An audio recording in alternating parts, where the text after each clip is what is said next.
This is for the players.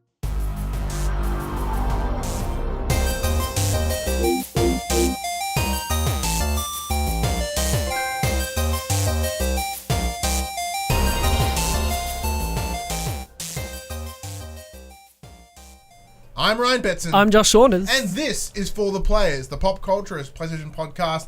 With over 40 years of playing PlayStation, 8 plus years in that games media combined. We thank you for joining us in this PlayStation conversation. You got it, first go. Nailed Well it. done. This PlayStation conversation happens every Monday morning at 9 a.m. Australian Eastern Standard Time on YouTube and 8 a.m. on iTunes, Spotify, and the other podcast services. If you want to join us for future conversations, please join us on Facebook, Discord, comment below. If you're feeling generous, join us on Patreon at patreon.com/popculturist. Head over there, check out the tiers. There might be something there that interests you. Just one sec. There's a discrepancy between how we open the show. I feel like I say way more words than you. Yeah, but then I always come through and add a big chunk at the end. Yeah, it's hard on my lungs. If you join us on Patreon, you can watch us record this show live. Not doing it this week. It's been chaos. It's my son's birthday. It's bonkers. And if you want to show the love of Pop Culturist on your body, head to popculturist.com/shop where you can buy shirts like this. Not this one, although we're pretty sweet, including phone cases and other assorted shit. You got the with our notebook logos there on too. it, and notebooks when you want to write notes about games. And we are on Twitch at twitch.tv/thepopculturists. I was just realising how out of breath I get after my part of the spiel. Dude, you do run through it though. Like Uh-oh. I'm a little bit spaced. I'm very chill, and yours like. Well, I just want to get it done because I want to. It's not fun to do the spiel. The spiel I just want sucks. to talk shit. Remember how it used to be so much longer on radio, but Yeah, so the first like 4.5 minutes. that's was the radio spiel. though. You've got to do You've the. got to fill time. You gotta tick all the boxes for all the. We have sponsors. We didn't have sponsors, did we? No. We never had direct sponsors, but the Got to thank the Pulse Yeah, and all that stuff. and we're part of a different collection of Yeah. content Oh yeah. creators. Trying times, Ryan. Trying times. There was a dip. We improved, and now we're just And now we're stagnated. We're flat out peated. Yeah. Like we are plateaued like champions. We've peaked, and I'm happy. Oh yeah, how far did you push the YouTube thing? As far as we could. Yeah, like we tried. Yeah. Ish. We tried really hard until we got tired and just didn't want to try no more. Yeah, life got better, so we stopped. So here we are. Yeah, we're both not working depressing jobs and need some crazy outlet. Yeah. It's just like, yeah, okay. How you been, man? Swell. Yeah, it's- Yeah. got I've put- had a few people tell me that I'm looking a bit darker. Yeah. You were the first, but I've had a couple other people. That's mention true. Yeah, you have nicely browned. No one's commented on your browning. Good. There's the hashtag the browning. There's a few different ways that hashtag could go, Ryan. We maybe should not do that. It's probably already one, and probably one we don't want to be affiliated we with. don't associate with hashtag the browning. So Yeah, let's just leave it at that. Yeah, but I don't like it because it means, like, if I'm brown, it means I'm spending time outside, and I hate being outside. So I'd rather be whiter. Side eye the camera. don't hashtag rather be white. We're not. Gonna Yeah, don't do that. We're off to a good start. Hey everyone. Ooh, how are you? I'm well, man. Let's just I'm move good. away from that part. Yeah, like I did have, obviously with my son turning 2 this weekend, I did have this nice existential crisis of, oh my god, it's been 2 years already. Mm. Oh my god, when he turns 10, I'll be. Yeah. When he turns 18, I'll be. I'm gonna fucking die soon. Oh, you went really far. Yeah, dude. You like went way in the. When he's like 58, I'll be like 80 something, and so I'll be dead. Whoa! How's he gonna deal with that? How am I gonna do As a with foot, that? you'll be dead. What does it matter? That's a good point. You don't have to deal with that. Yeah, but see, I don't. I imagine I'll still have anxiety in death. Oh, okay. Like I'll be dead, even though in the other plane I'll be like, Your corpse is just twitching. yeah. But no, like no, he's been fantastic. Like he was pretty stoked. We got this little tent thing for him. We put all these presents inside the tent. And this morning he was like piss farting around, jumping on the bed, and I'm like, "It's your birthday, buddy. You're 2. You're 2." He's like 2.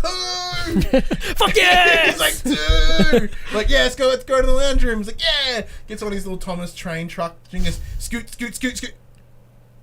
What's that?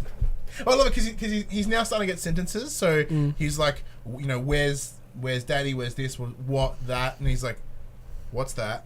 I'm like, That's yours, buddy. He goes, Get out of the way, Dad! He opens it because my son's really into Paw Patrol right now, as I've mentioned 1,000 times. So there's a couple of Paw Patrol items, and then he goes, Doggies! Like, yes. I'm glad to see he's still using my gift from last year. Dude, he the little loves that trampoline. trampoline. That's like, good. he's mushed all the padding. Yeah, I noticed Loves it was a bit shredded. Loves it. That's cool. I make a point whenever I'm buying gifts for a child, which is only yours because I don't talk to anyone else. But anyway, for it not to need batteries, not to have a lot of moving parts, and to not be noisy. Yeah. So I hope I've come through with that again this year. Yeah, we bought him a tambourine. Why? I'm annoyed already. He's asleep. You're gonna regret that eventually. Oh, I totally will. But then you can just hide it and they forget about it like that. Oh, yeah. Because it's one of those things where they see it and they're like, oh yeah, that. If they don't see it, it's not like, where's my this and that. So we're going to do that trickery thing where you swap out some of his older toys now. Yeah. And in a couple months you bring them back out and he's like, oh, new toys! New toys, whoa! Like, It'll work for about another year and a bit. Yeah. So enjoy that one. When he's like 18, I'm like, it's like, stop it, Dad. Yes, when you're like 18, you're like, and he's like, oh, Paw Patrol doggies! That's not special. Trusty had a good day so far, though. He's had a good day. Like, he did birthday himself out. Yeah. I was so pretty he's been keen to give him sleeping his for a gifts while. and he was asleep. That's a shame. He'll be awake when we get out. I think I heard him murmuring before we came in. Okay. Well, my son can give him his gifts if you Yeah, want. because he'll be so excited to see Alex. Yeah. My son loves Josh's son. I don't know what it is. He's like, so like he'll be all up in his shit. Alex will just be sitting there, he'll just be up in it. I need to be polite, but fuck off. That's me and kids mostly. Yeah, every other kid that isn't my kid, I'm like, that's enough of you. Like even like Billy's friends, they came around with their kid. I'm like, who the fuck is this kid? Yeah, and why is it in my Why are house? you touching my son's stuff? And then I loved it because James looks at him and is like, why are you touching my stuff? I'm like, yeah, buddy, why are you touching your stuff? That's going to come back and get you soon. Like the Kinder report card James does not get along He's with. fantastic at daycare. Yeah, but you're teaching him now. That's Like, true. why are you touching my stuff? I didn't Why say are you that to the kid. I was like, I made this face. I'm like, I looked over and he's making the exact same face. I'm like, fuck you. Justice for Paw Patrol. What have you been up to, man? No, Just playing the games? Fallout. Yeah. Still good. Still loving the Fallouts? Fucking oath. Is it just I've had two moments where I'm like, fuck this though. One, when you're scrapping items, it typically goes, it pulls the list up. You scrap something, the list moves up. Yep. So if you got like 8 things, you just like scrap. But I had it sorted by weight. So I scrapped something and then the inventory like rejumbles by the weight, and I scrapped like my main weapon. I was pretty upset about that. It was a sledgehammer that had a rocket on the back and 2 razor blades on it. It was very cool. I really, really liked it. So that was gone, and I stopped playing for the rest of that day. I was just like, I had a backup, but it was just like a hook. Wasn't the same. It was like a pole with a fish hook on the end of it, and it just doesn't feel as good. So I went like 2 days just with this fucking fish hook, and then I went to my stash and there was another sledgehammer in there. I forgot about So it. you just rigged that one back Just up? rigged that one back up, and I'm all good again. And another one, me and Alex went on an adventure, like to the other side of the map, to this robot vendor who has sells plans for your camp for barn walls, like. Because you can build your camp and the walls look real like ratty and stuff. These are like nice walls. I'm like, oh, because that's my end game is building a sick camp. That's what I want, and make a cool farm and stuff like that there. So I bought the plans and I learned it, and I learned all this random like electrical connection shit instead. And it's a known bug that those plans don't give you the barn set. They give you like electrical connectors. And I'm like, I spent 300 caps. Then you have to buy the fence set to get the.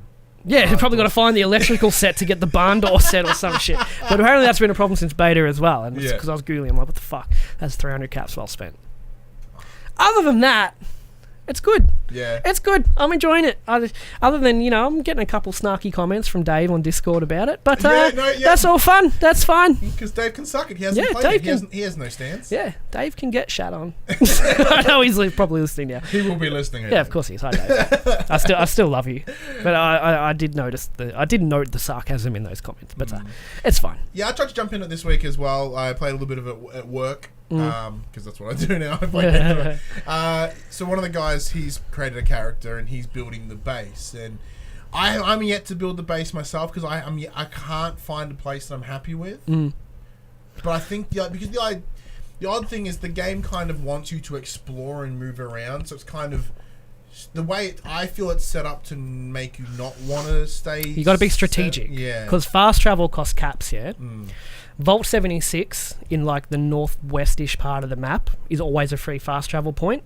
And your camp is also a free fast travel point. So if you put your camp on the other side of the map somewhere, you've normally got...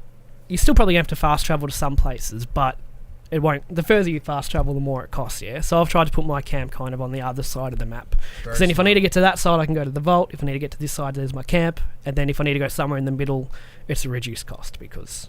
Alright, I like your idea. But also, they're bringing it... But there's a community manager on Reddit that's been like, hey... Okay. And there was they had really good posts about like, this is our first time we've done this. Our communication's been fucking garbage. Not their words, but that was their point. Look, we're sorry. We're working through this. We're going to be a bit more transparent. We're going to talk to you guys a lot more. And they detail the next 2 major patches. Fixes pretty much every issue I have with the game. Yeah. One of them, they're increasing the stash size. Because that's been a problem for a lot of people. Oh, yeah. No, I understand that because, like, apparently there's... Fallout's always been a hoarding game. Just fucking pick up everything. Whereas this, to have a limit and inventory management is not fun. But, like, they're one of the big reasons they talk about is, like, look, if everyone had unlimited space, like, that's beyond the server capacity that we can allow for. Yeah. And then someone worked out how to mod the PC version to have it, and the game fucking crashed. Yeah. Like, well, how did they, like, haha, infinite storage. Oh, yeah, you can do it in this. There's a glitch where if you have... armor that has pockets that gives you 5k weight and you keep unequipping it and de-equipping it, your carry weight keeps going up, or it drops down into the negatives, and if it's in the negatives you've got unlimited carry as well.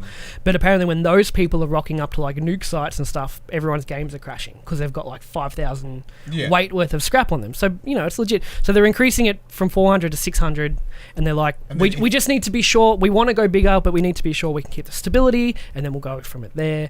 And then the next update the week after, for your camp, they're adding in a bulldozer. You can fuck off trees and rocks and all that shit from your camp, right? Good. And they're also making it so, because at the moment, if you log in and someone's got a camp where you log in, your camp gets packed up. And it's like, I just spent 3 hours building this thing. So now it will tell you, hey, someone's in your camp spot. Do you want us to find you another server where you can put your camp down? You just go, yep.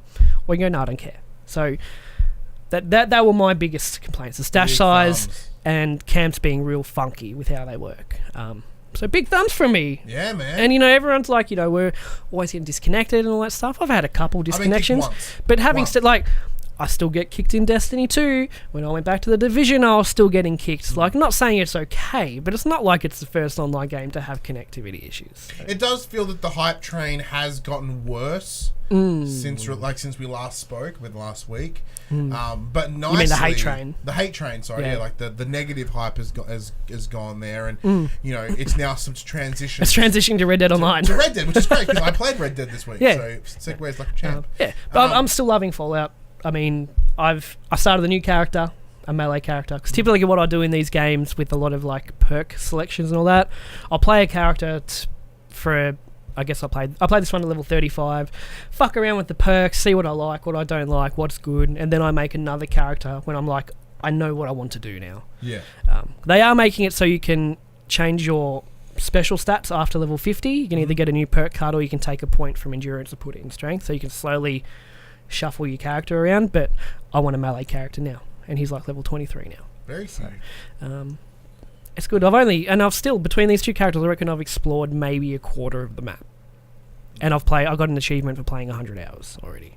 So, it's good. You bastards, it's good. Yeah, you bastards. Motherfuckers. It's fine. But yeah, no, I've been playing Red Dead Redemption 2. Finally, after about a week of not playing it, not intentionally, I just didn't play it. I finally put it back in, and I enjoyed it. It felt so good. The game is fantastic. I love it so much. So I'm now venturing out further and further. Because same thing, last time I played, my camp had moved. And then we're just slowly about exploring this new area. So I've now visited one of the bigger built-up cities. So I've now found the trapper. I've now found the fence. So I've found all these things that I can I've been fucking murdering all these animals. I can hand all my skins in, and they can make cool shit. I've been looting a bunch of dudes, and I now can trade their shit in because no one would buy your looted stuff. This guy's like, I'll get. I don't care where you got it from. What's that? Can I have it? Yeah. So I'm like, here's 18 belt buckles, here's gold watches, here's bracelets. Here's Do they have necklaces. unlimited money to like trade with? They do, yeah. Okay, which is that's great. cool. Because what was annoying me is my satchel kept getting full, and it's like, well, you can't carry any more shit. I'm like, I want to sell this stuff, but I don't know where I can sell it. So now I'm like, Now you've got somewhere you can just unload. I got all the rooms. Yeah. So I'm like storing everything in there. What about online though? How's that go? We played online. I saw the cowboy with hat. with the Ultimate Edition. I was able to jump in on the Wednesday, which I see. The problem is with the hat. You got a fat head? I have a fat head. So normally it's too big. Normally my Fits head's me too well. big. So then I had headphones on top. So I had it sitting on top of the headphones. It looked very silly. It's flat, just floating above me. Hey, we're silly people. But yeah, no, it was a really good stream. So the game, it seems to have its own story, which is kind of cool, which is more than I thought it was going to have. It's still very shallow comparatively, but the story-wise, like it's you're a dude. Because you can't have that same and like insane story when you're just a random character. And compared, I guess, to like GTA Online, which has had 8 years of updates, and like new modes and all that. Do they carry a lot of stuff over, like robbing banks and all that, or not really? Not that I've seen yet, as I've only put like 2.5 hours into it, really. And the first 45 minutes of that is just tutorials. Yeah. So yeah, I imagine all that stuff's in there or going to be in there. Like right now, it just feels like a more open world Red Dead. Mind you, I bumped into my friend Damo, who saw me online because he was watching the stream. Yeah. Jumps in, proceeds to just fight me notoriously. Yeah. And I thought he killed me, and then I thought it was him behind me that was shooting. I turn around, it's 2 random dudes. I'm like, pew pew, 2 headshots. And I'm like, yes! And then they respawned really close to me and wrecked me. There is one of the downsides to how the game sets up its respawns is it respawns you really close. GTA is pretty similar too, isn't it? Yeah. So if you happen to go near someone's camp and shoot them up and die, you spawn right next to the camp and they're like, what the douche? Yeah. And it's that if done wrongly, it's the vicious cycle. You can have something to get out of it. I've seen a bit of hoo-ha about the economy for Red Dead Online. Seems very grindy. And that's taken a lot of the buzz away from Fallout. For some people. Which is good. Which is fine. Just spread it. Spread it. The hate. Fuck yeah, spread it. You know that meme? Yeah. Fuck yeah, spread it.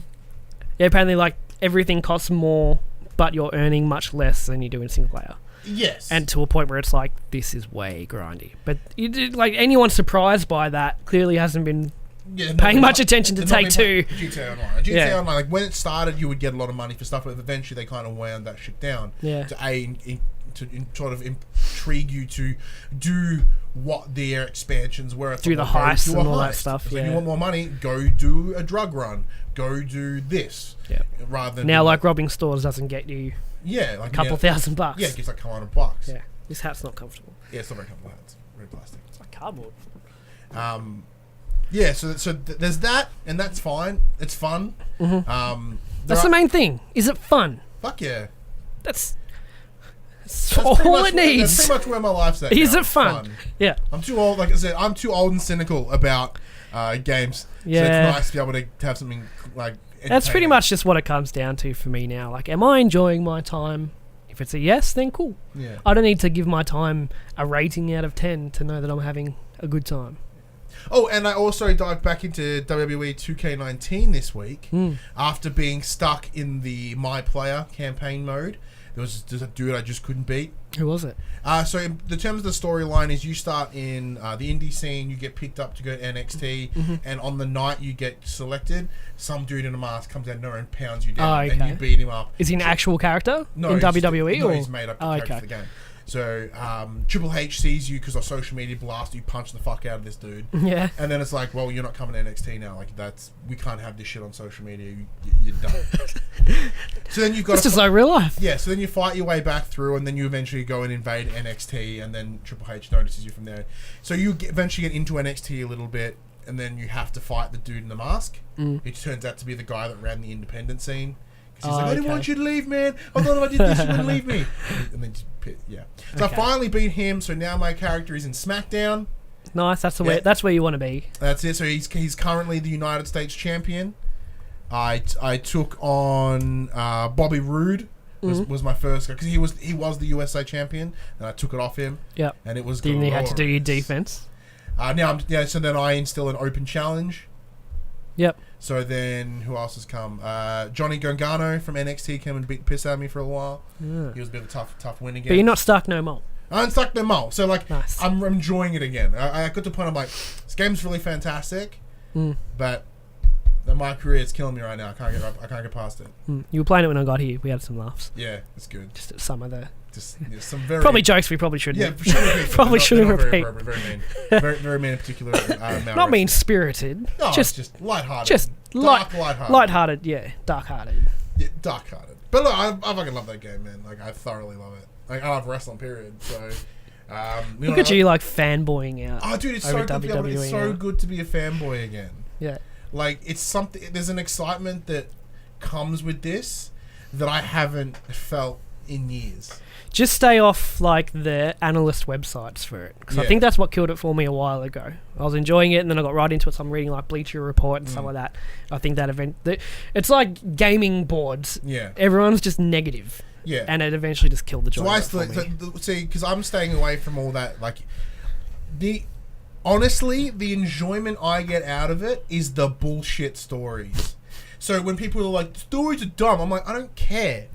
Like I don't want to hear about the real shit that comes with wrestling. I want to hear about how Daniel Bryan he's finally turned, and now the Yes Movement is dead. I'm like, fuck yeah, be heel, Bryan. That's what I want. So they're like, he turned heel because of this story, and I'm like, I don't give a fuck. And just enjoy it. And like, so one thing I want to do, because I have gone a little bit into like listening to the podcast realm of people, and a lot of them are very much like that. They're not engaged in the kayfabe. They're like, this match was it's like the physicality. But I'm like, fuck that. Like, so I personally want to do a show where is that why you're trying to get me back into it? No. I can barely get you for this one. I ain't getting you for the second one. This is one of those what I think I like to do is I like to have thought experiments. Where I have an idea, I'm like, all right, well, let's see how far I can go in this thought experiment before it reaches a cap. And it's not something that will never, ever happen. It's just like, what if we had a PopC Expo? Like, we created packs, but for pop. So, like, my brain goes, and it's just fun to stretch that idea. And the idea is, what if I did a wrestling show where we just focus on the bullshit stories? Wrestling breakdown. Yeah, so like we're coming in here and like, I can't believe that fucking Dean Ambrose is. So rather than like, that story's dumb, we embrace that shit.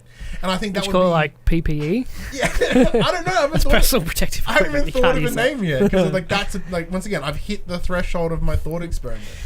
I just want to feel like have that stupid passion. Like kind of like it's the extent of the commentators, I guess. Yeah. I think it would be silly. I think it would be fun. Will I ever do it? Probably not. But can you believe Charlotte slapped Becky in the showers? What? Like all that. The Usos were so mad in that really bad promo from the Boiler Room. Like that's the shit that I want to. Can you believe Shane McMahon has been dubbed the best wrestler in the world? Yeah, like he hasn't even been wrestling for months, and he comes that just shows how good he is. Like if anything, it should be the Miz. He did 2 of the 3. It should be the Miz's. That's the shit I want to do. Because I think that'd be hysterical. Yeah, it would be fun. It would be a lot of fun. I just can't make it happen, but it'd be fun. I mean, we can cut FTP and do that instead. I really enjoy this. It's really good too. But one thing I do really enjoy is the news. And a section we call Inform the Players, where we tell you about what PlayStation news happened this week. Don't want to go too long because it's getting fucking hot in here, and it is hot. We've only we did bullshit for good. We've only really just started the show. Number 1. Rocksteady Studios, maker of the Batman Arkham trilogy, has confirmed it isn't making a Superman game, and the studio won't be making an announcement about its upcoming project at the Game Awards this week at the time this drops. Revealed on Twitter, Rocksteady co-founder and game director Sefton Hill decided to let fans know ahead of time that the much-rumoured Superman game isn't what the studio has in production. Quote, looking forward to the Game Awards this year. We're still hard at work in development bunker, so don't expect an announcement from Rocksteady Games. When it's ready to show, you'll be the first to know. Spoiler, it's not Superman. Winky face. What I loved is that Jason Schreier for a while has been like, it's not Superman. Yeah. I know what it is, and it's not Superman. Yeah. And everyone's like, it's Superman. He was like, it's Superman. And he's like, it's not Superman. And then when this, he goes, I told you it wasn't Superman. I feel like they were kind of, their hand was kind of forced into that tweet, because if they don't say anything and then they're not there and they don't show anything, everyone's like, oh, fuck you, Rocksteady, even though they didn't ask for any of it. Yeah. But we've been doing this long enough to know exactly how these kind of things play out. Yeah. We're no pros at this, but we follow it pretty closely, and it just would have ended badly. So good on him for making that. And even turning into a bit of like a, what is it then? Because he's like, spoiler, it's not Superman. Wingman's like, whoa! So he's kind of... So it's not, it's the Flash. Yeah. It's Super Mom. It's Superwoman, Earth 2. Boo! Number 2, Bethesda. We're going to shit on Fallout for a bit. Not shit on Fallout, shit on Bethesda. I think there's a big contrast between the devs of Fallout 76 and the people at Bethesda actually pulling strings and all that. So we're going to shit on those people. Bethesda shipped Fallout 76's Power Edition with a cheap nylon bag instead of the promised canvas bag. The Fallout 76 Power Armor Edition included a number of goodies for players to enjoy, from a wearable T-51B helmet. Wish I knew that ahead of time, because I've seen probably it in would have person. picked it up. It's fucking awesome. Yeah. To a canvas West Tech duffel bag, but as everyone discovered in the unboxing video, the duffel bag was shipped with a cheap nylon replacement. Players who drop $200 on it aren't happy. 300 Australian. They're even less ecstatic with Bethesda's response, which has been to offer $5 of in-game currency to make up for it. Now, this is despite, in like the ZeniMax big disclaimer about microtransactions, is how all their in-game currencies have no real-world value. You see the irony in that? That's fucking dumb. There's a whole thread full of disgruntled customers on Reddit, and via Kotaku Twitter. User Lantern Cupcake is amongst many ticked-off players and contacted Bethesda to get answers. The company replied saying that, quote, due to unavailability of materials, this is canvas we're talking about, the canvas bag was switched for a nylon one. Given the ire of the community, it seems that customers didn't get notified prior to shipping. That's poo. It is poo. That's it's poo. Also the most fucking non-story It goes into more like, I paid for this and you gave me this without notifying me. Yeah. That's pretty... that's bad press regardless. It is bad press, but it's also the most bullshit. So it's like, you promised us a canvas bag and you gave me a shoe. Like, that would be a genuine scenario. It's like, we gave you a bag. The thing is, though, the canvas bag, it looks fucking dope. Yeah, the nylon and bag it's something you could, because it's not branded to the shit, so you wouldn't like use it in public. It's like, I could actually use this. The nylon bag is like the Safeway bag. You know, the Safeway bags for things. It feels like a raincoat. Yeah, it's a bit poo. One of the participants at work use it to carry all these figs around. Yeah, and it's also like their compensation is garbage as well. Yeah, like the $5 of atoms. That's you can't even buy that $5 atoms. I think gets you 500 atoms. And you can't even buy Pip-Boy skin for that much because it's 600 atoms. So it's dumb. And I like the game, but this kind of shit is shit. In that same vein, though, apparently people are trying to do a class action lawsuit against ZeniMax right now, and like, calm down. I don't know. That's entitled gamer shit right there. I can get their point, but it's like, if I was in that situation, would I go ahead with the class action lawsuit? Probably not. I'd be, okay, it's fine. I'm just gonna, it's okay. I have better things to do with my time. After a month's long review of the use of loot boxes in video games and their potential impact on children, a Parliament committee is calling for the Australian, it's us, fucked government, because our government's fucked, to undertake a comprehensive review of loot boxes in video games. The recommendation came in the summary of a 90-page report released on Tuesday by the Australian Senate Environment and Communications References Committee. You know those guys? I'll say it again. Australian Senate Environment and Communications References Committee. Oh, we know that. Those guys. Yeah, why can't they just be... I think John's on there. Why can't they just be called the committee? Quote, this review should commission further research into potential for gambling-related harms to be experienced as a result of interaction with loot boxes, identify and regulatory or policy gaps, and it goes on to all this legal shit. It's basically saying, hey, Australian government, you probably should look at this because the rest of the world is too. That's interesting. One of the things put forward, I didn't get the whole article, but I remember reading in there that basically if games have loot boxes, their ratings get jacked up from M to R. Like, if it has loot boxes in it, they're rated R. R is 18 plus in Australia, which is when you're legally considered an adult. Yeah. Oh, I found about turning 18. This is completely like, you get your driver's license and the ability to lawfully buy alcohol on the same fucking day. Good day. That's just like when you really think it. Like America splits it, but I think it's you can drive at 16 in America and drink at 21. That's probably a bit of a big gap 18, 21 to me. right? 18 to, but like, what would you push back if you could? Would you make like if you could do one of them at 18 and one at 21? What would you swap around? I'd put the drinking to 21. I put drinking at 21. But you can't legally purchase alcohol, but you can consume it between. Well, from the age of 16, I don't know why we're talking under the presence of a guardian or a parent, you can drink. Yeah, keep that. Yeah, but I mean, like in terms of the law, I understand it's weird to put those two together, but I wouldn't push the driving age back or earlier. No, driving is essential. Driving is essential, and bringing it to 16. You think 18-year-olds with driver's license? 16 to me, driving is batshit fucking crazy. Yeah. It's crazy to think that age driving. I don't know.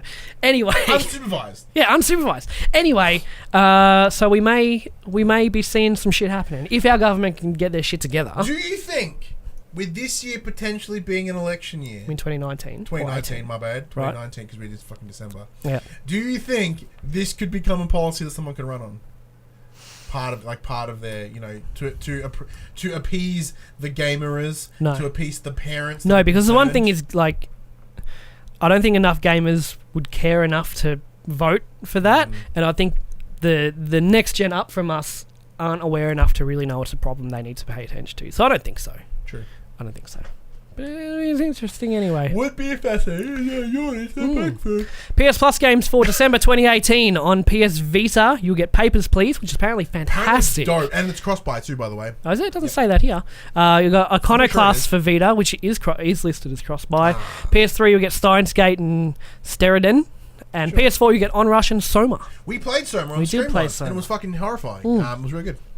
Apparently Onrush is dope. It's kind of like they tried to do a this generation Burnout and didn't go too well. And your top selling games for the weekend in 25th of November 2018 are... Not that. Number 10, Overwatch. Number 9, NBA 2K19. Number 8, Spyro Remaster. Number 7, Fallout 76. Why is your laptop scrolling the opposite direction? No, laptop is dumb. Number... Fuck. Start again. Numbers... No. 1, 2, 3... Yeah, start again. Number 10, Overwatch. Number 9, NBA 2K19. Number 8, Spyro Remaster. Number 7, Fallout 76. Number 6, Call of Duty Black Ops 4. Number 5, God of War. Number 4, Battlefield 5. Number 3, FIFA 19. Number 2, Red Dead 2. And number 1, back up there is Spider-Man. Spider-Man back in number 1. Spider-Man's back in number 1. Ooh, it must be with that big Black Friday sales. I got 2 quick bits as well. Cool. Joe and Anthony Russo, directors of the Avengers Infinity War and Avengers 4, will be presenters at the Game Awards next week. And the BioWare general manager Casey Hudson teased a Dragon Age announcement in a recent post on BioWare's official blog, saying in the next month they'll have something to say, but they won't tell us where to look. See, the Russo brothers is an interesting one. This could mean either two things. I immediately thought that it would mean they will debut the Avengers game that Square is working on. So there's the two things. Everyone thinks it might be the Avengers trailer or the Avengers game. I'm on the same page as you. I want it to be that Avengers game. That has been in the ether for way too long. Bloody oath. I want to know what they're doing. I want to know what Square's doing. Yeah, me too. I'm sure we'll find out. I'm sure I'm not going to care. It seems weird, like really my wheelhouse. No, but it seems like they're very specific names to get going to an event out of the gaming biz. But with the work they've done for Marvel, we know that there's been a game in the works for the works they've done in Marvel. So it seems weird to get them there and it not be related to that at all. So it'd be See, I thought the Game Awards were this week. Me too. Which they're not. They're next week. They're next week. So I did good, I think, the other day, messaging being like, here's the next 3 weeks planned out. Here's what we're doing. And we're like, yep, that's it, done. But then we had to fucking shuffle it all around because the Game Awards weren't when I thought they were. So as an emergency, we've made this episode our Game of the Year. So we're chatting to the players. Oh, you take it. About our confirmed games of the year. Now we are bringing this into 3 categories. Now last year we had, I think there was a worst we had game more, of the year. And I was skimming through our video and I just couldn't find it. I couldn't find the other category. I'm pretty sure it was game of the year, best independent game. Oh, we did have worst game we played, and worst game. Now we did, didn't we? This year I've been a lot more selective with my games, which I'll get into in just a moment. Too. But So I've not played any bad games that I can think of because I intentionally chose not to. So there are categories. I might share this. There's one I would put in that category. It doesn't really belong there though, but it's probably the game I least enjoyed. Can we have like the games we least enjoyed this year? Do you have one? I have to look at my list, but sure. Okay. Yeah, well, of all the games I purchased this year, the one I enjoyed the least, Spider-Man. Really? I just stopped giving a dick about it. I don't know. It just got super repetitive, which is ironic considering I'm playing Fallout, and you know, I'm sure that'll be brought up, Dave. I don't know. It just didn't do it for me. I played it for about probably 8 or 9 hours, and then it's just like I just haven't played it again. I'm like, I just don't care anymore. When it got to like, when it just got to every time I opened the map, I was like, fuck this, because so many more collectibles pop up and all these other things you got to do and all of that stuff. And I know you can skip it all, but looking at the map just gave me a headache because there's just so much going on there. It looked great and it played fun, but out of what we played this year, it's the one I enjoyed the least, to be honest. One of the ones that in terms of the games I thought we would have spent more time with, but we just didn't, was Metal Gear Survive. Yeah, we played it, we enjoyed it, and then I fucking forgot it existed. Yeah, we talked to Big pretty. We had an episode on it, didn't we? We had a lot of love. We had heaps of fun playing it, and then it came out. I think it was at the end of February. Yeah, and then shit just got all the games. We played a good couple sessions of it, and then I just forgot it existed. Completely. Yeah. Like I thought Fallout would be our game we play together, but you just don't get on. Oh yeah, I just don't. And yeah. Too busy watching Big Man soap opera. Yeah. Oh, dude, Big Man soap opera is the shiz. I'm really enjoying it. So we'll kick things off with the categories of best games played this year. I was gonna say best indie. Okay, we'll go best indie. That's just the way I ordered it on. Yeah, no, that's fine with me. And now, as you can see, I'm writing this using my For the Players notebook, which you can purchase at the popculturist.com/shop just in time for Christmas. Wow, that paper quality is fucking shit. That paper quality is but the cover's got things on it. It's not dirty. It's nice. Okay, best indie game. So we picked 3 You each. pick multiple colours too, I believe. Wow. So we picked 3. Now I'm not best indie game. I'm not going to put in any order, I don't think, because let's just list our 3. Do you want to go one? Do you want to go 1-1-1-1? Sure. Okay. 1-1-1-1. Now some of these, 2 of mine were released last year, but they first came to PS4 this year. Yeah, so that's where I played them first. Yeah. Human Fall Flat. Oh no! Game is amazing. That's when you're little blob dudes, yeah. You're like, like Gang Beasts kind of physics, where you're all like floppy man, because you can play 2-player. And I was playing with Alex. It is so funny. Just the way they've got the ragdoll physics set up. It is so fucking funny to play. Yeah. And the puzzles are really clever as well, because it's a puzzle game. You know, you need to pick up this bit of wood and put it there, and then you can open the train door and and it's just dumb fun. Like Gang Beasts is, but you have to think a bit more, because it's not just beating each other up. But you can beat each other up. It is so fucking fun to play. I highly recommend it. I've seen it for like $5, and I paid full price. I think it's like $22 or something. If I could get around to stream, I'd be like, we need to stream this game, because it is so much fun. We can make it happen. Yeah. Christmas break. Oh yeah, we do have Christmas break, don't we? I'm on school holidays soon. Oh. I haven't felt like this for 14 years. Yeah, I know. I'm actually on school holidays soon. Yeah. Well, because apparently with my job is like, because it works in the same structure, it means I get technically school holidays too. Yeah, so I get the whole 6 weeks off from school, 8 weeks whatever it is. But then the business shuts doors for 2 weeks as well. Over Christmas. I think Christmas week and New Year's week we're shut down, I think. Yeah, I'm from like the 17th to like the 10th or something. So. Yeah, good times. What are yours? Mine, one of mine did come out previously in another year, but I played it this year. The other 2 both did come out this year. My first one is Donut County. Oh yeah. Donut County first caught my eye at PSX last year with this cool little raccoon and this really tongue-in-cheek video. It's fantastic. The game's not very long. We kicked it in the. We went full platinum in 2.5 hours, 3 hours on stream one day. The whole game is full of that tongue-in-cheek shit. Yeah. It's all about this raccoon who found this app on his phone, and the app makes holes in the real world. Yeah. And you just See, when I saw that presentation, I just thought it was like a dumb mobile game. I didn't realise there was a story and there's NPCs and there's conversations. I didn't realise any of that at the time. It is still a dumb mobile game because it is. I know, yeah, but you know what I mean? It's just like cut the rope or something like that. You know what I mean? Just here's level 1 and then go to level 2 and then get 3 stars on that. I thought it was like that, but it's not. Like it does have that base in it, but there is a bit more of an entertaining through story. And I had a lot of laughs and I had a good time. It's so hot in here. Quality games. Even though I didn't finish it, Celeste, obviously. Oh, nice one. Buddy Watson calls game of the year. Not that, but it was good. I mean, when. Like, I played it, put in a good 5 or 6 hours. I couldn't beat it because I'm not very good. But when you do see it nominated at the VGAs up with God of War and Red Dead Redemption 2, you're like, that's something special, that game. And it is. It's got a very touching story. Not that I've finished it, but it gets you in pretty quickly from the start when you find out her motivations and stuff like that.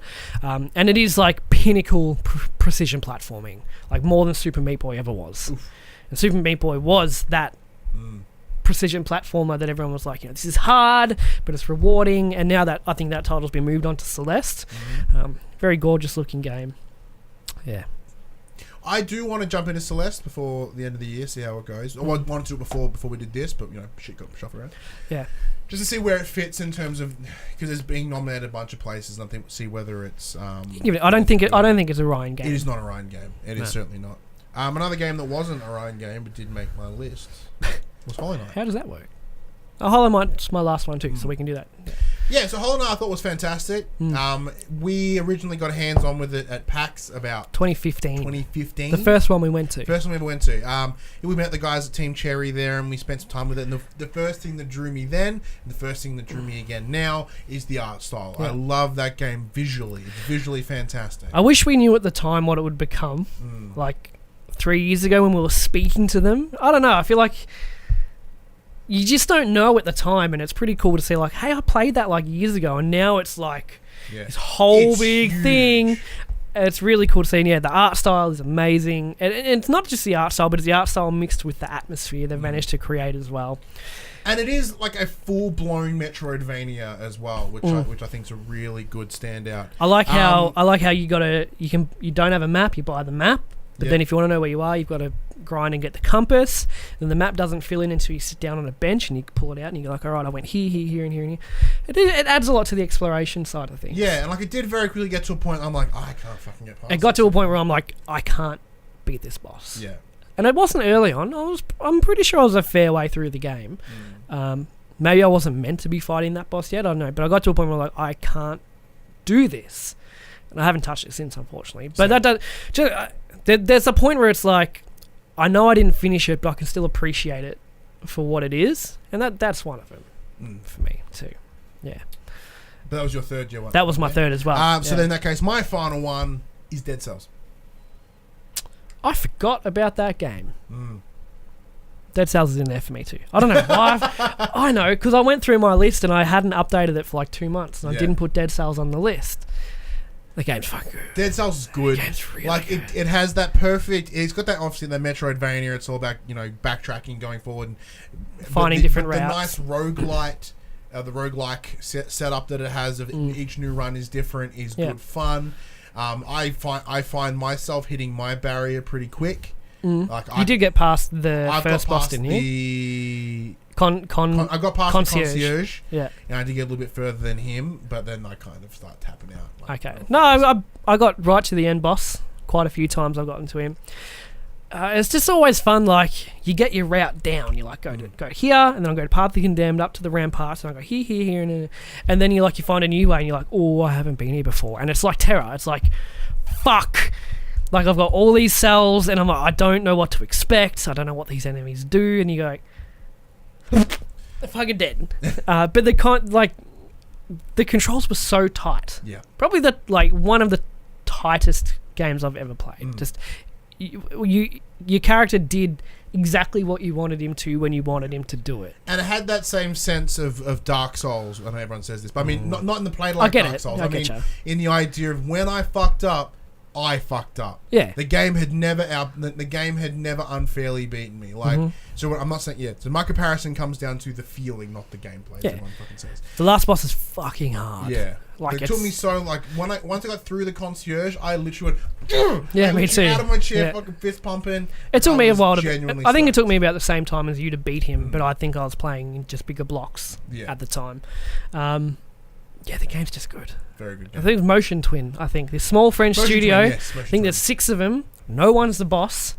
Everyone has an equal share in the company. They all get paid the same. Very interesting. And with that structure, Philip Mewson scenario, kind of gave him a nice bit of a bump.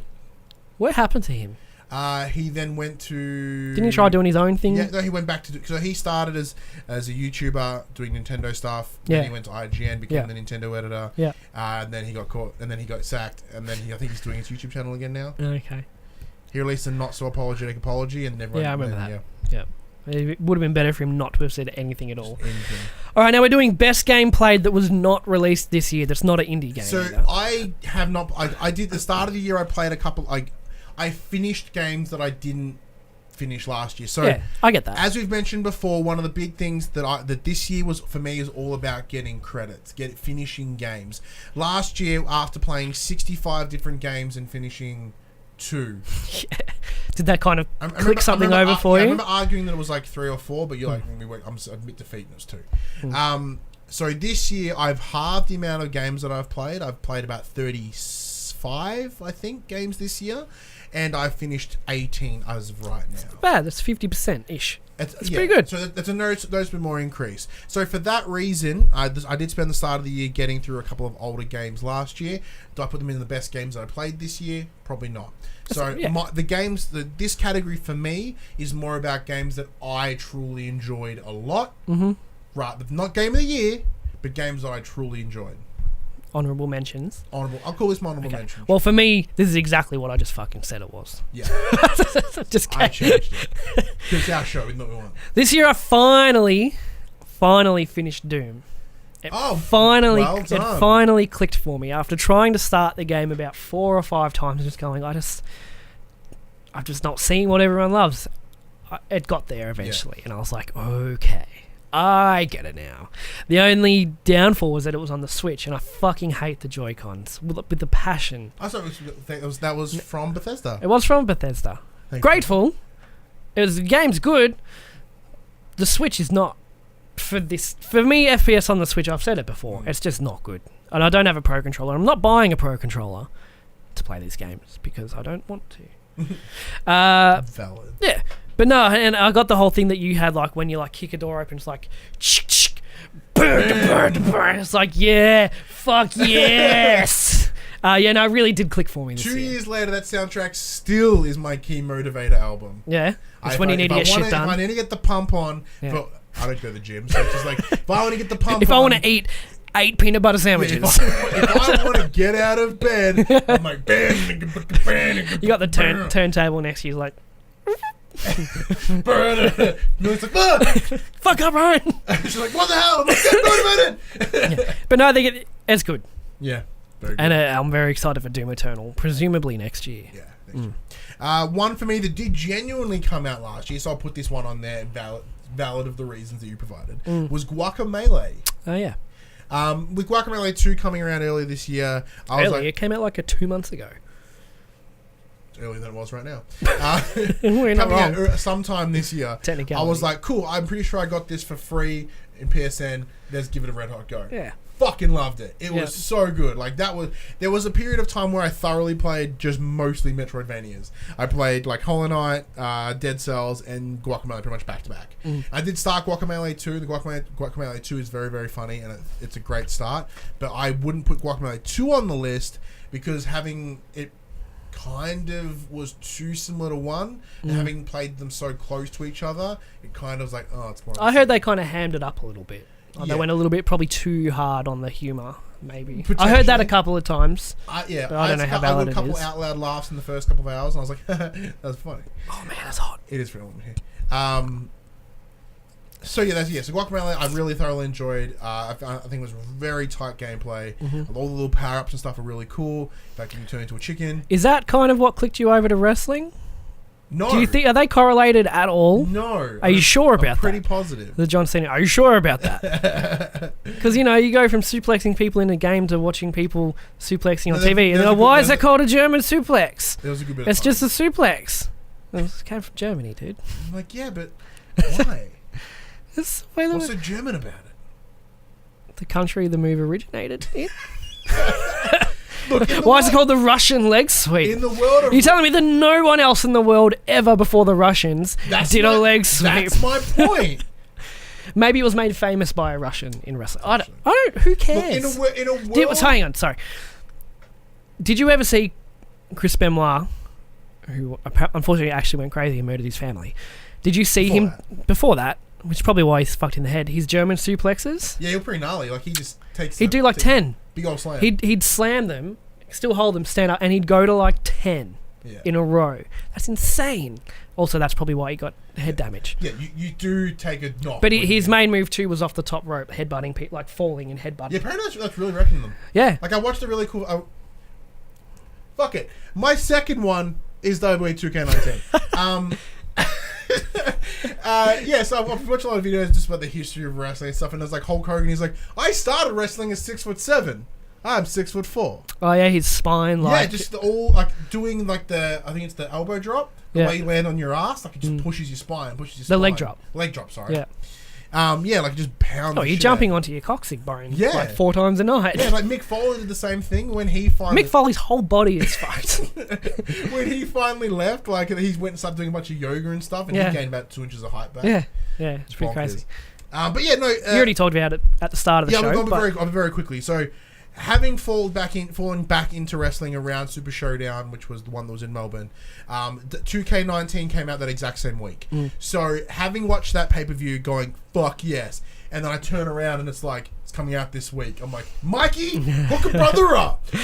And Mikey did hook a brother up. Mikey hooked me up. He literally gave me the drug. And that, I think that game came out such a perfect time. When your interest was peaked. My interest was peaked. The game, that is why it's one of my favorite games to play this year. It's its campaign is fantastic compared to what we played last year. Because we did, 2K did send us a copy last year, even though we didn't ask for it back then. But now every year. Every year I'm like, give me that. Give me. Mikey, just put me on the auto mail. Mikey, just Mikey, that's good. Got any more of that WWE? So I think this is more an emotional pick rather than like It's an actual game of the year. Yeah, the actual game of the year piece. Like I just love. That's this what it is. much. What do you enjoy? That's what we're going for. We'll get there. But so seeing as I cut your 2 off. That's all right. Metro 2033. To me, one of the things we mentioned before we came in here is like, can I make a category? It's games that I purchased but didn't play. That's one of them. That's one of them. As is Castlevania Symphony of the Night. Yep. As is Unravel 2. Fucking hell. But Metro, I did talk about it. I think I talked about it pretty extensively when I first was playing it, finished it. It's just like the pinnacle of oppressive atmosphere and a perfect balance of FPS horror / survival. Like it is just, and to think it came out in like 2009 or 10 or even earlier, I'm not sure exactly, like a decade ago almost. To think that game was out then, like it just seems so ahead of its time. Even now I'm like, this is incredible. Like these systems and with your gas mask and how rare ammo is, and ammo being used as your currency. So it's like I need to buy this, but then I'm like 50 bullets short. Like then I have like 1 less magazine for my gun, and I need this fucking ammo. And it's just so scary. It's so scary. It scared me so much. I think that the only game this year to make me actually yelp in my seat. My daughter was next to me too, and she just pissed herself laughing. It's she didn't take the scare. She's like, I think she was looking at her phone at the time, and so I just like, because there's like a hole in a wall, and there's like these big fucked up creatures. And there's like a body under the hole, and I watched the creature walk past the wall on the other side. I'm like, I'm going to go scavenge this body. And then it like punched through that hole in the wall, like lifted me up, and then it's like, and threw me. I was just chilling. I was like, oh, okay, I'll go now. I'm safe now. Maybe it was scripted, maybe it wasn't, maybe, I don't know. But they got me so good. And with Exodus coming out early next year, I bought the bundle, so I got Last Light to play as well beforehand. I was going to jump straight into Last Light after 2033, but I thought, I'll take a bit of a break from it. So over the Christmas holidays, I'll knock over Last Light as well. It's just incredible. It is such an amazing game. To me, ahead of its time, better than most of the games I played this year. Better than Spider-Man. What's your number 3? So mine's a toss-up. I did originally put This Is the Police 2 on there, but I didn't really play enough of it, so I was like, I really enjoyed it because I enjoyed This Is the Police, but I think I enjoy the more of fucking around, getting super invested in the characters unnecessarily. Just, yeah. No, I thought about putting Spooderman on there. I really enjoyed playing Spooderman a lot, but then at the same point, to me, it felt like just another Spider-Man game with some cool shit in it, but I never really thoroughly enjoyed it, got invested in it. And then I remembered that early this year, I did play Detroit Become Human. Oh, yeah, that. Because I was thinking about it this morning, oddly enough. I was listening to another podcast, a probably superior PlayStation podcast called Sacred Symbols. Probably. Very definitely superior. One episode, their first debut episode, has more views than we've had total over the last 80-something episodes. So, like, they were talking about games that you just happen to pick up when you were younger and just play. Like, you didn't even know why you bought it. You're like, yeah, I'll buy that, and played it. One of those for me is Fahrenheit, which was one of David Cage's in Quantic Dream's first games. And that's really set up the same structure as what would become Heavy Rain, what would become Beyond Two Souls, what would become Detroit. So I remember, as I was thinking about Fahrenheit, I'm like, fuck, that was really good. And then I remembered about Detroit. I'm like, yeah, Detroit was just a great improvement on everything that Fahrenheit and Heavy Rain had come to have been. There were some genuinely impressive character moments for me. I still think about how I could have played it differently to put Connor in a different place. Or a lot of the memes I see are like, the game is just Connor. The other two we don't give a fuck about. Connor's like, credit to Brian Deckett. Brian Deckett is phenomenal, and he has literally built himself a nice career out of this. Yeah. Like, I know he's done some stuff before, but like coming out after this and then just being like, yeah, I'm Connor, let's embrace it, I'm going to stream the games, and then I'm going to do some bunch of shit, I'm just going to dress for the costume all the time. Everyone's like, this is the best. Yeah. Good on him. Yeah, so he was fantastic. I forget the woman that played Kara, and then there was a dude from Grey's Anatomy, old plastic face. So, like, the game is essentially Connor. Connor is the standout in that game, but I thoroughly enjoyed it, and it was nice to have a different experience that came with that game. I did watch a Let's Play with Alex, with one of his YouTubers was playing it. I ended up just watching the whole thing. Yes, I didn't play it. It seemed enjoyable, but I just didn't pull the trigger on it. What I loved was that I could share my story with somebody else, and they had a whole different story. Like, I'm like, oh yeah, I got to the end, all my 3 survived, but then these 2 other side characters died. They're like, oh, in my story, only Connor survived. I'm like, what the hell did you do to kill everyone? Yeah. And then somebody else is like, oh yeah, I had this and this happen. Like, your side characters that died, they survived for me, but everyone else died. I'm like, this genuine scope of like what felt like small minor things genuinely changed the end. Like, granted, it all funneled down to a handful of endings, but it was more than a handful, wasn't it? Yeah, it was probably a good dozen or so.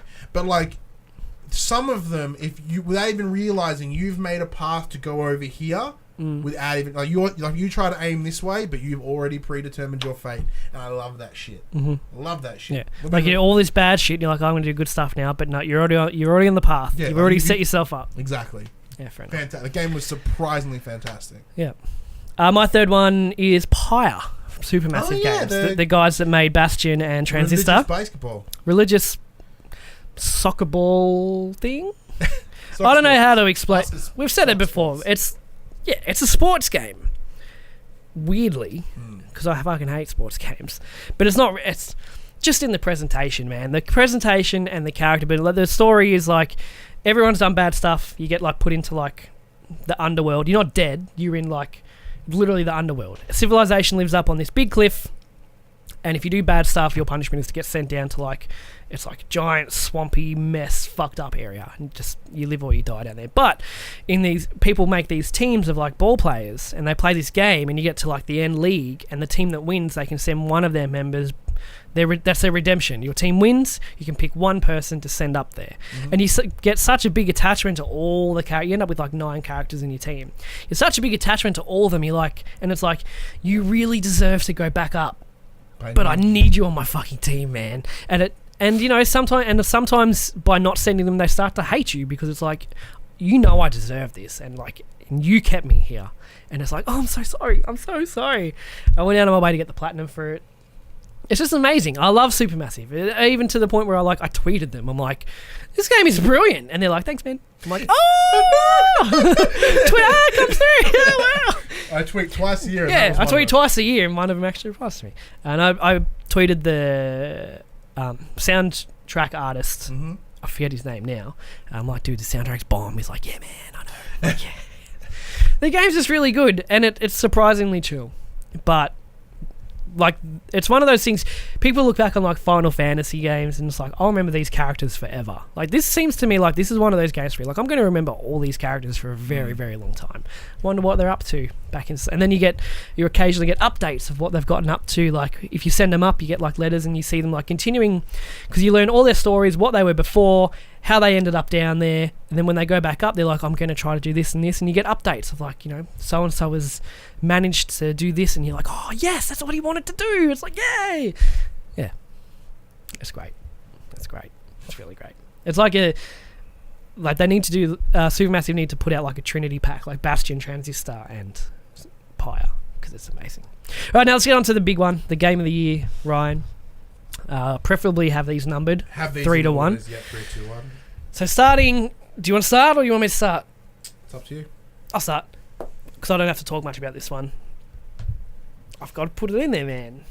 My number 3, I can't put it any higher, but number 3 is Fallout 76. The internet's gonna shit its pants! Shut the podcast down!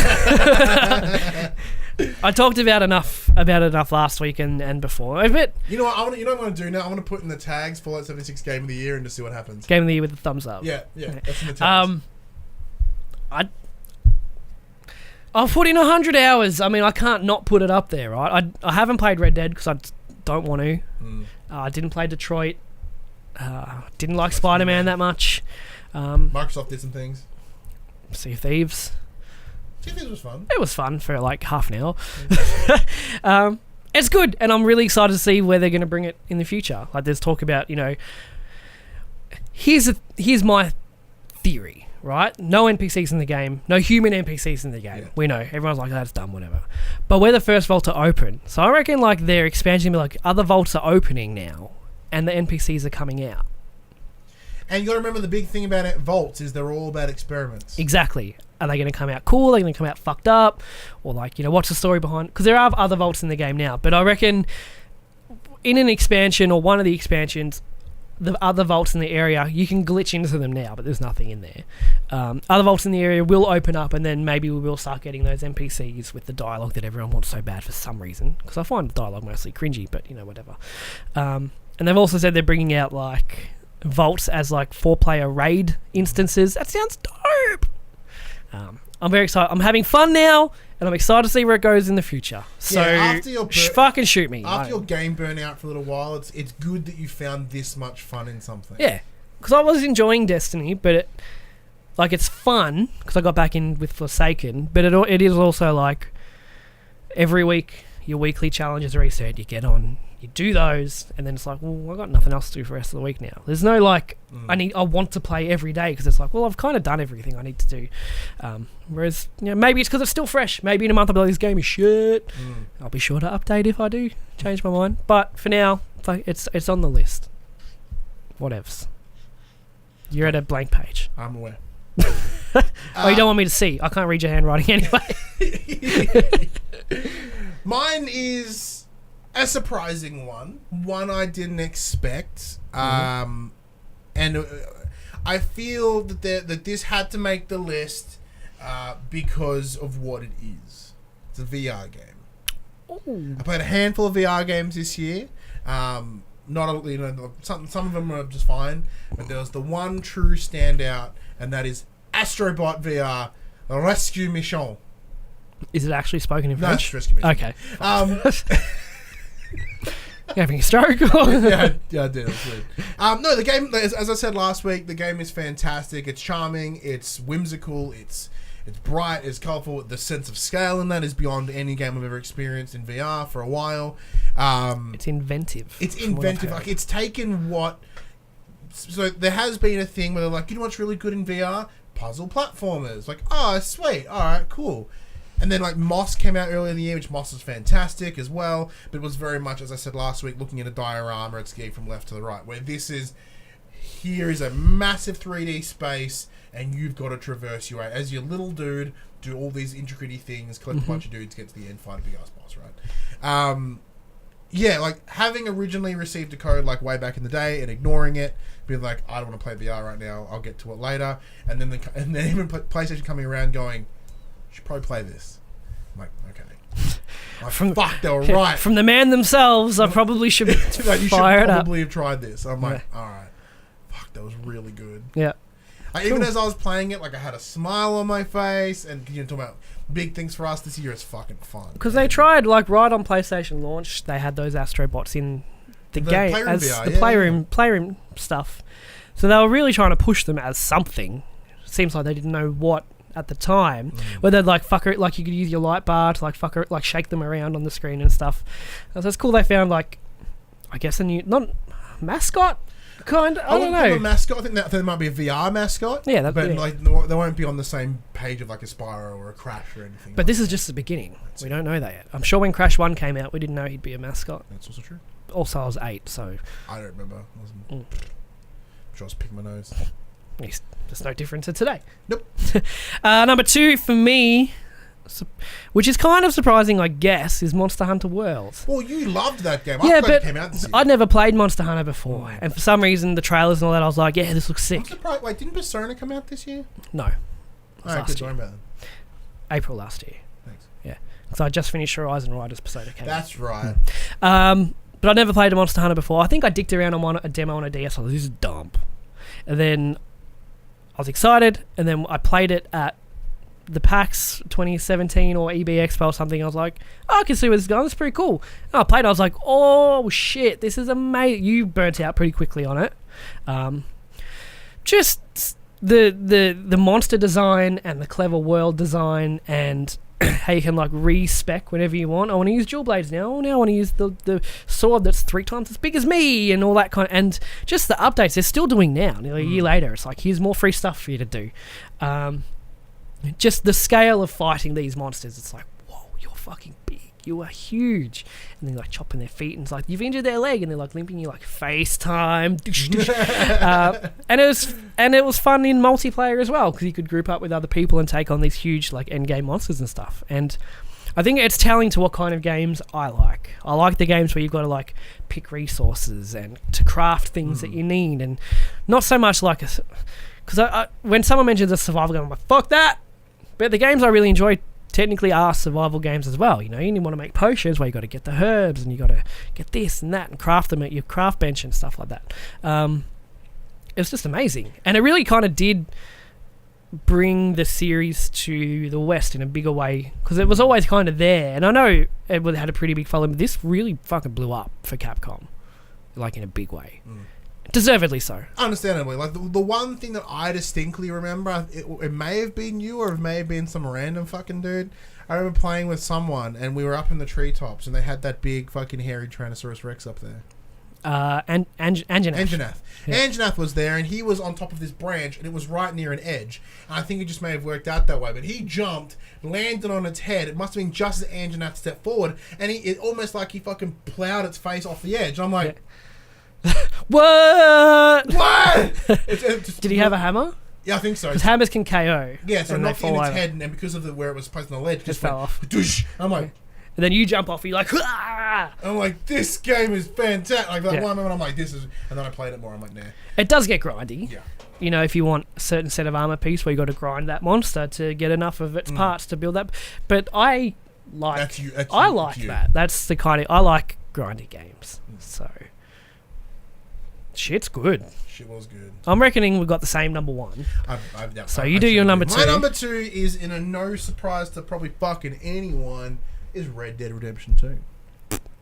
Okay. And like I said, this game, I loved Red Dead on PS3. I thought it was fantastic at the time. I was really invested in that story, and I thought the character growth, everything about it was fantastic. I really liked they were telling a story about The ending get ya? what Red Dead In the first one? mess.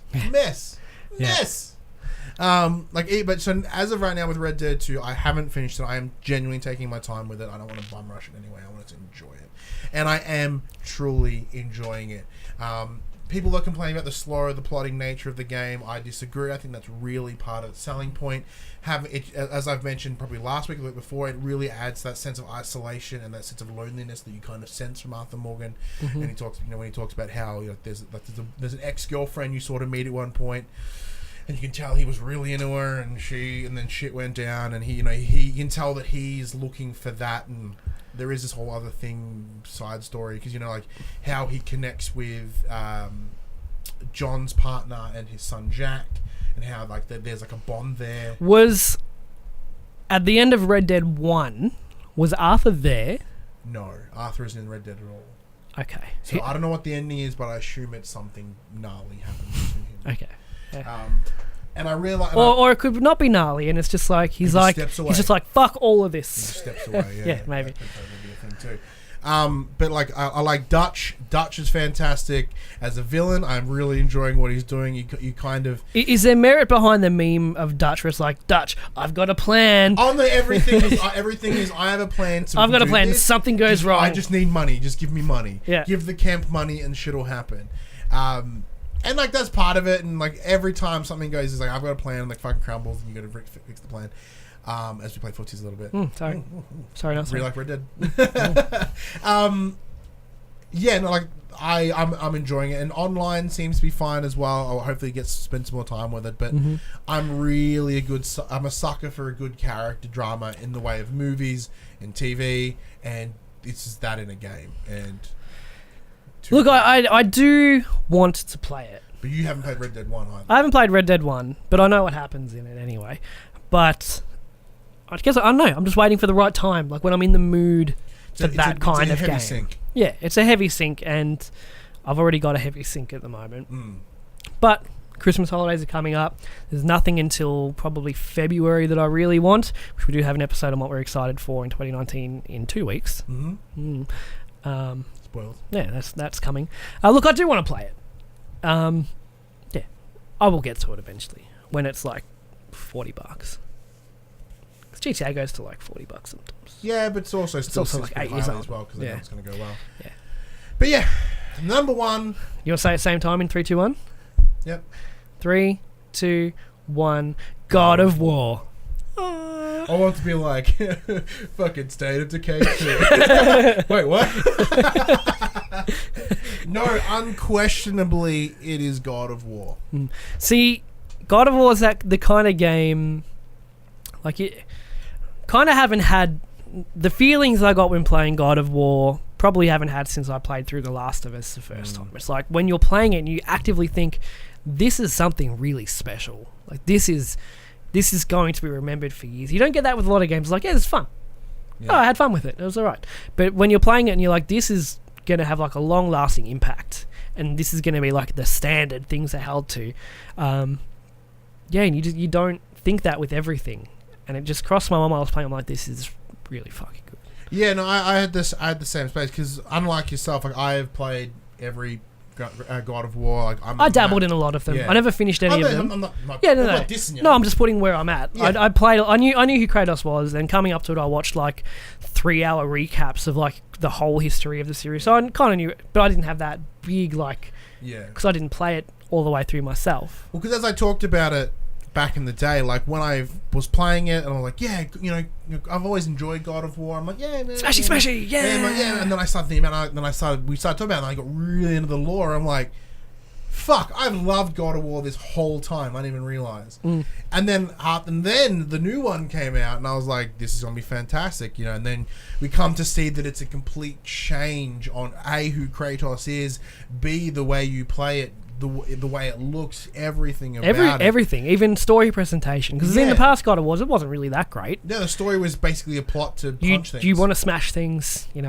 Yeah. You murder innocent people. Like that chick to like open a gate or something, you like put her on a wheel, a chain or something like that. Yeah. So like for me, it's incredibly special because it showed the growth and maturity of maturing of Sony Santa Monica, and it also showed saved them apparently as well, because they were in trouble apparently, or they were having troubles.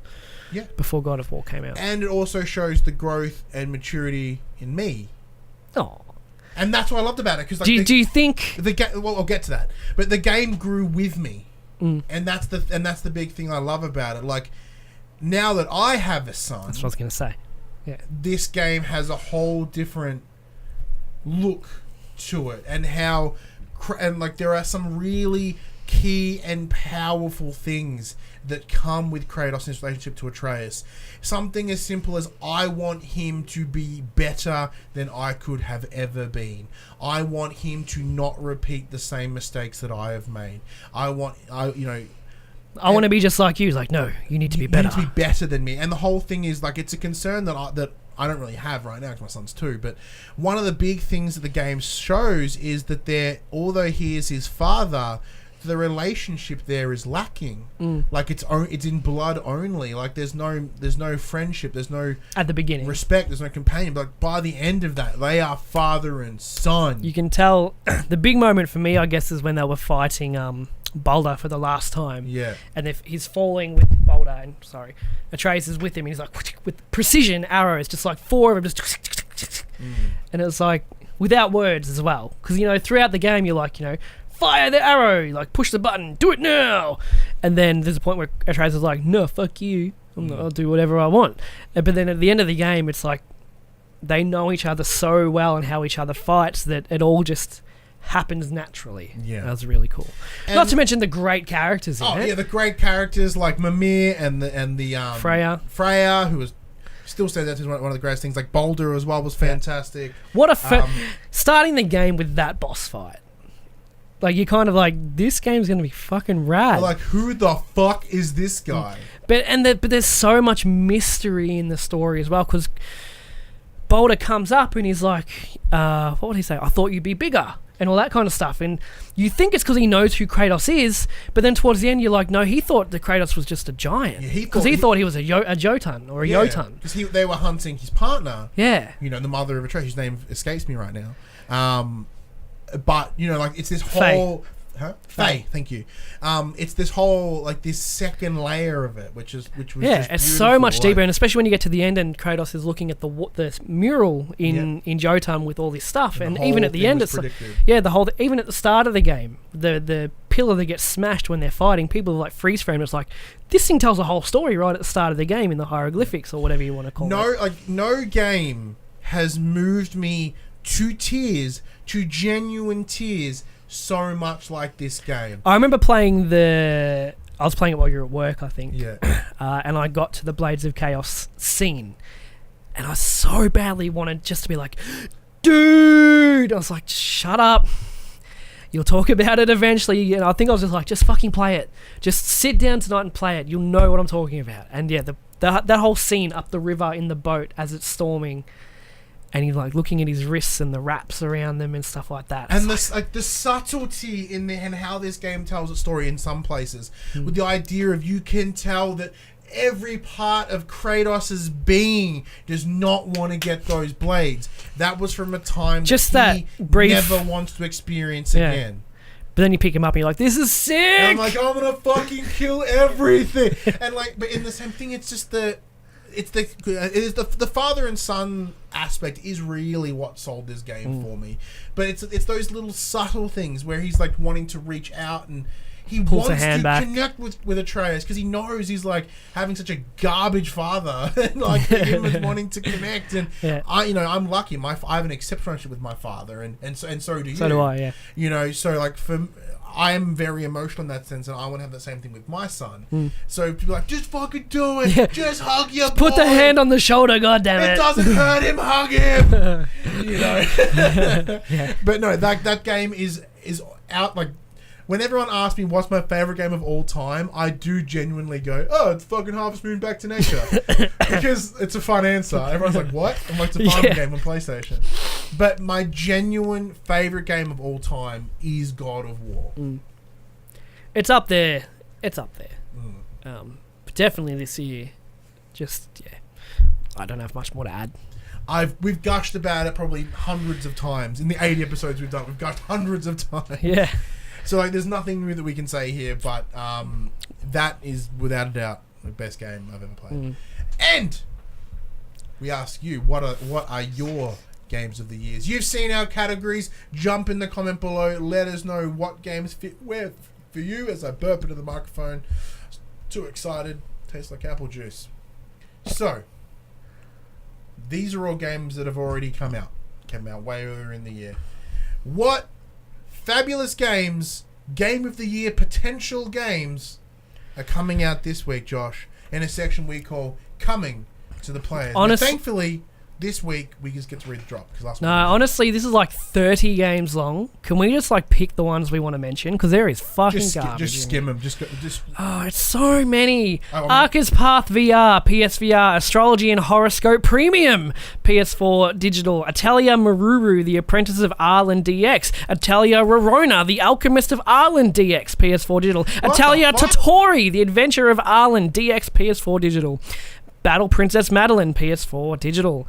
Betty's Bat Treasure Hunt, PS4 Digital. They're making up for not having one last fucking week. Yeah, I think so. Emerald Shorts, PS Vita Digital Crossbuy. Thank God it's Crossbuy. Because I want to buy 2 of them. Energy Cycle Edge, PS4, PS Vita Digital. Escape Game Aloha, PS4 Digital. We're only up to G. Gnome's Garden New Home, PS4 Digital. Guns and Stories Bulletproof VR, PSVR Digital. Hello Neighbor Hide and Seek, PS4 Digital and Retail. Jagged Alliance Rage, PS4 Digital and Retail. Just Cause 4, that's not a big one. PS4 Digital and Retail. Apparently it's a big deal. The Last Remnant, PS4 Digital. Life of Pixel, PS4, PS Vita Digital Crossbuy. Monica y Garuda dos Colejos, PS4 Digital. Didn't miss a fucking beat. Monster Boy and the Cursed Kingdom, PS4 Digital and Retail. Mutant Year Zero, Road to Eden, PS4 Digital. Actually, that was a trailer at some point, and that actually looks pretty cool. I remember that. Do you remember that with the duck and the pig guy? That actually looks pretty cool. Oh, you're breaking the fly. Keep going. Fuck. Override Mech City Brawl, PS4 Digital. Persona 3 Dancing in Moonlight, PS4 with VR mode, PS Vita Digital and Retail. Persona 5 Dancing in Starlight, PS4 with VR mode, PS Vita Digital and Retail. Persona Dancing Endless Night Bundle, which is both the games. Picture Party VR, PSVR Digital. PUBG, PS4 Digital and Retail. Prison Boss VR, PS4 Digital. Subnautica, PS4 Digital and Retail. It is good. Thronebreaker, The Witcher Tales, PS4 Digital. Fucking hell! You gonna play the Witcher game? Probably not. Are you still loving the Witcher? The Witcher's always been. No, I mean the Gwents. No. You done? Didn't like the changes. Fuck. It's gone bad for them. Okay. Because they all their big players have moved on to Artifact because this big re-release update hasn't been received very well. Fuck. There's a double fuck for that because you want to know why? Why? For Christmas, I bought you a book. Did ya? I bought you The Art of Gwent. That's sick. The artwork is the best part. Cool. Forget that I just Can I have it now? Yeah, you can. Forget that I told you about your Christmas present. No, the artwork is amazing. It is. But I was like, he's like, please hope he still loves Gwent. Please tell me he loves Gwent. I'm like, hey, do you love Gwent? Nah. Fuck. PUBG's out it's too. PUBG, who cares? It's PUBG. Fuck you, PUBG. That PlayStation conversation happened on a Monday morning at 9 a.m. Australian Standard Time on YouTube and 8 a.m. on iTunes, Spotify and other podcast services. If you'd like to be a part of future conversations, please join us on Facebook, join us on Discord, comment below. Feeling generous, join us on Patreon at patreon.com/popculture. Head over there, check out the tiers. There might be something there that interests you. If you do support us on Patreon, you can watch us record this show. It's 6 live. o'clock! What the fuck? Fuck me! Sorry. You can watch us record this show live. We get an exclusive Patreon link as being a lovely Patreon supporter of The Pop Culturist. If you want to show your love, Pop Culturist, on your body or your assorted stationery, head to popculturist.com/shop where you can buy shirts, phone cases, books. Look, stickers. And stickers for laptops. Oh yeah, you can buy them. Go with them. We are on Twitch at twitch.tv/thepopculturist, where you can come over there, watch us streams a bunch of games. Fucked if I know what I'm playing this week. I might go back and finally play Castlevania or something. But until next week, I am Ryan Betson. I'm Josh Saunders. And that was For the Players. That was a very long... What's the timer down there? It's about just shy of an hour and a half. Oh, really? Feels like 2 hours. Feels like it's been days. It's because it's hot. So hot in here. Let's get the fuck out of here. I'll take off all my clothes.